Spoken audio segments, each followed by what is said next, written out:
My drawing is progressing nicely. I've got an exploded view and I've got an isometric view here. And what I need to do now is add some orthographic views. Now there's a couple of ways that you can do this. One of the ways is that you can add a base view, and I'm just going to use the front. So right here, I'm going to add this front view right here. And I'm going to make the scale the same as the scale that I used earlier. I used 1:4 on these two views. So I'm going to use 1:4 on this view also. It's important that you only show the visible and hidden edges. So it's best if you use this one right here. And then I'm going to click OK, and you'll see that it becomes black and white, and you can see these dotted lines here. Those are hidden edges. So those are edges that you wouldn't see because they're hidden behind material. Now, that's my front view. And what I can do now is one of two things. I can either go back up to base view and change here from front to top, and then do the same thing. Make sure it's 1:4.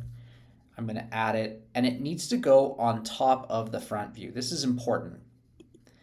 When you're doing orthographic views, you must line them up with the front in the front, the top on the top, the bottom would be on the bottom, the right would be on the right, and the left would be on the left. So that's an important idea here.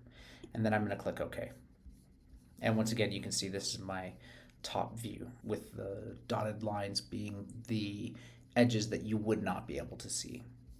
Now, another way I can do this is use this projected view. So if I click on this and I select this, it'll do some of the projected views.